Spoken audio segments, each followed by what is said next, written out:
Planning your meals on a budget will help you improve on your saving, because one of the biggest consumers of money is food. So if it so happens that you're in a position to save on food, then it is awesome. The purpose of this video is to demonstrate that if you're not able to save right now, there is a possibility that you can look for ways to create that money to save. Comment down below if this meal planning on a budget has ever helped you in your saving. Hello good people, hope you're doing well. Jessie is my name, and on this channel we'll talk about finance, personal development, travel and charity. If this is your kind of content, kindly consider subscribing and join the Just family. On to today's video. We are going to focus on meal planning on a budget to be able to adjust your expenses, and especially one of your biggest consumer, which is food, to be able to get money for saving. We are running the 52-week saving challenge, and for us to be able to succeed, we need to look for ways to be able to get money that we can use for the saving. So, what is meal planning? Meal planning is working on your meals budget and ensuring you are maximizing on the available resources, and at the same time, you're not straining your budget. I'm going to share a few tips on meal planning on a budget.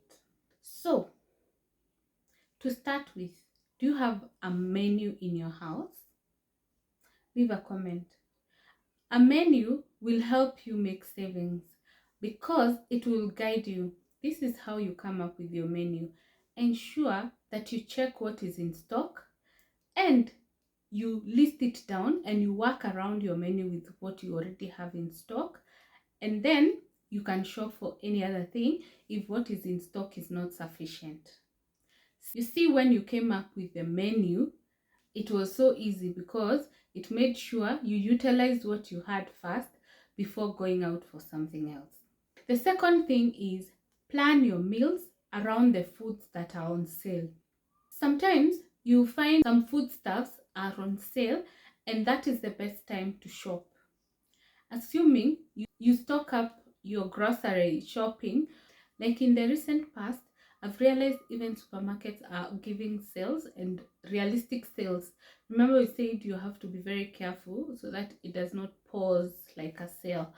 Yeah, and you can just stock up things when they are at least affordable, but make sure you know the prices before.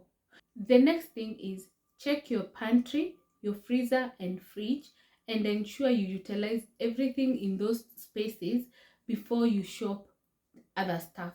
One of the major issue is that you find if you don't ensure that you clear your fridge and your pantry, some foods go bad. So they create a wastage. So to ensure that we curb the wastage, just ensure you clear with your pantry first, your fridge and freezer, before you start on new stock. The next thing is enjoy grains more often. Sometimes they say cereals are good, and honestly, they are even affordable. So if you're trying to cut down your expenses, it would be an ideal way to cut.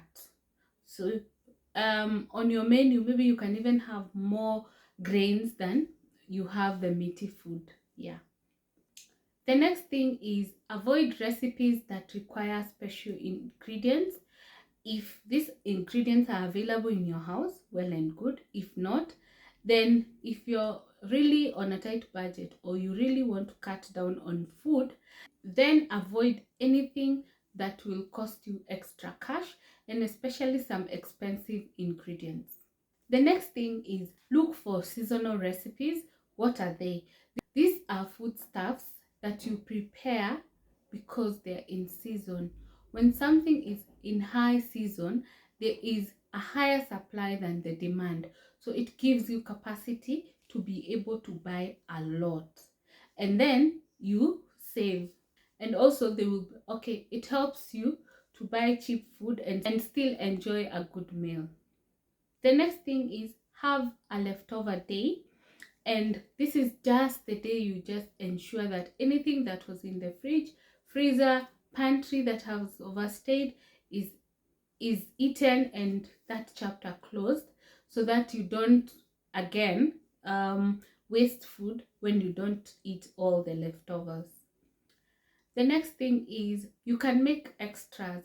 For instance, if you have some ingredients which are left and exceeds what you had anticipated, you can just make some, say like some soup.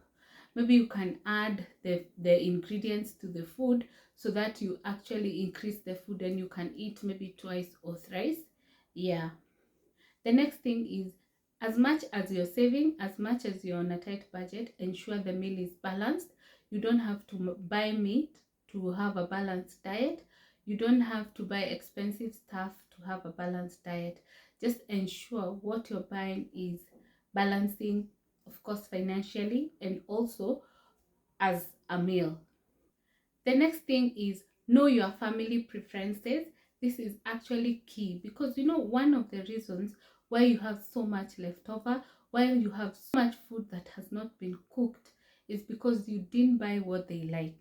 You bought maybe what was within your budget or what you can afford. So ensure you stock up what your family enjoys more so that they cook. You do not want to find people eating the same meal every single day, finishing the stock of a specific meal, and the other stock is just piled up in the pantry or the fridge. Yeah, leave a comment down below with any other way that you can save on food. So thank you so much for watching this video. Remember, we're still running the 52-week saving challenge. We are in week 6. Wow, how time flies. So if you have not joined and you still want to join, you can join us. We still have 48 weeks to go, so there's still a lot of time. You can try and catch up with the past 6 weeks, 5 weeks, and then you pick it up there. If you're not in a position, you can just pick it at this point, week 6. Yeah, so the essence of this video is where we have said we want to save, and someone would say, I don't have money to save. So we want to show you that there is a way that you can look for money elsewhere, that you can adjust your budget downwards on other expenses to be able to allow you to save. Yes, we have done previous videos on the 52-week saving challenge series. Please check them out, and we continue to share updates, to share shorts, videos, so that everyone is updated at every point in time. See you on our next one. Bye.